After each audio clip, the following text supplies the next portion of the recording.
这个故事如果你听起来不累，那么你的听力水平在生活中是完全够用的。要持续提升英文，记得点击订阅按钮。我们开始吧。 The truth can hide in a storm of words, but sometimes it comes down to one clear line. In a small market town in England, 400 years ago, people did not have phones or screens. News moved by horse, by ship, by loud voices in crowded streets. When something big happened, people gathered at the town square to hear it told out loud. A man would stand on a wooden box and speak until his throat burned. One cold fall evening, a trader named Thomas rushed into town. His coat was torn. His boots were covered in mud. He had just come back from the port city. Ships had arrived with goods, but also with rumors. The crowd pressed close. "Tell us what happened," someone shouted. Thomas began to speak. He talked about the long road, the bad weather, the sick sailors, the broken barrels, the loud fights at the docks. He spoke and spoke. The sun sank lower. People shifted their weight. A child started to cry. An old woman tapped her cane on the ground.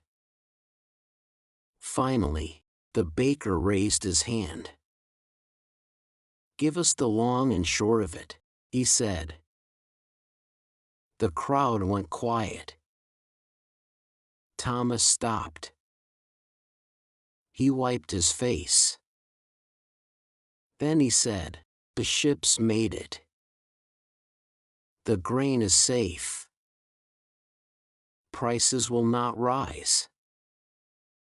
A deep breath moved through the square like a wave. That was all they needed. The long road and the short answer. The full story and the simple truth. The phrase did not start that night, but it lived in moments like that.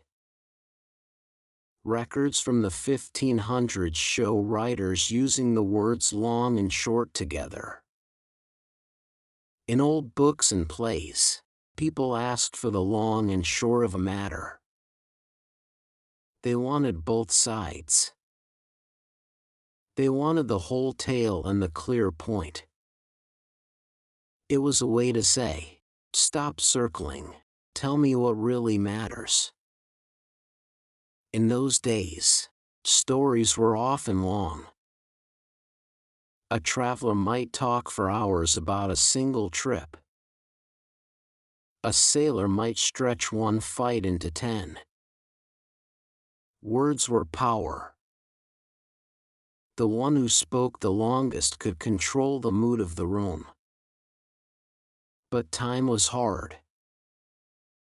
Work started at sunrise. Bread had to be baked. Fields had to be cut. People did not always have the patience for long speeches. So they built a phrase that pushed through the fog. "Give me the long and short of it." It meant, tell me the whole picture, but do not waste my time. It meant, I trust you, but I need the heart of it. It meant, cut away the noise.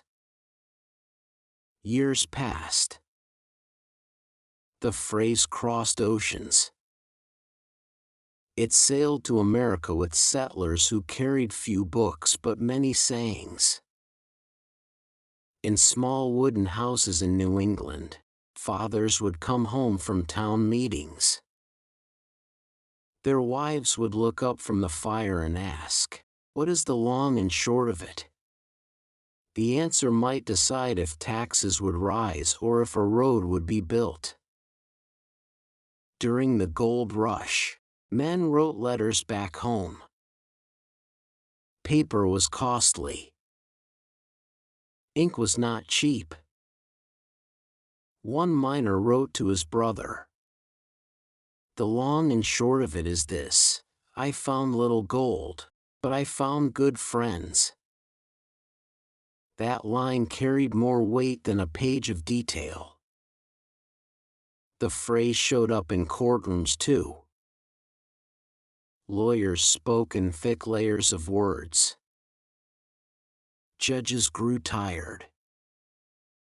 One judge in the 1800s was known for leaning forward and saying, "Counsel, the long and short of it."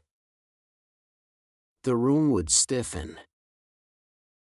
The lawyer had one more chance to make sense. There is tension inside the phrase. Long suggests depth. Short suggests sharpness. Together they form balance.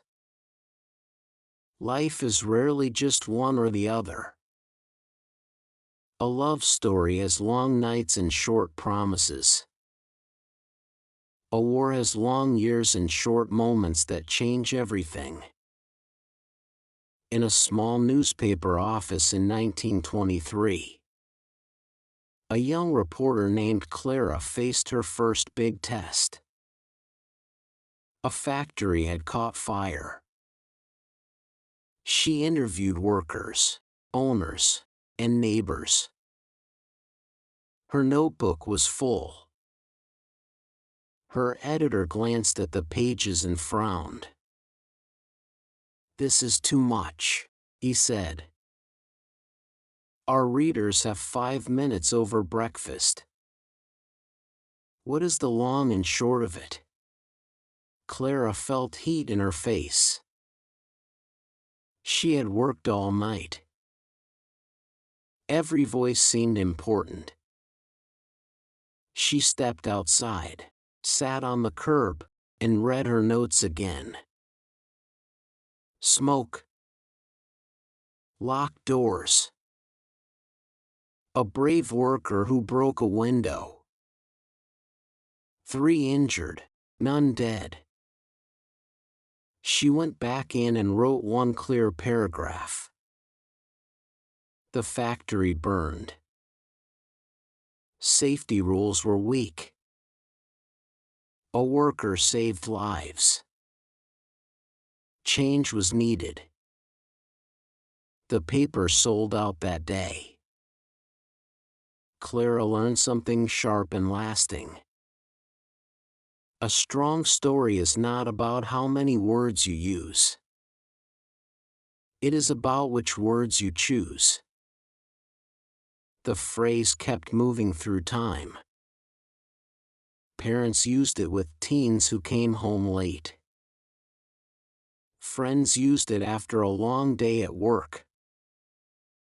Bosses used it in meetings that dragged on too long.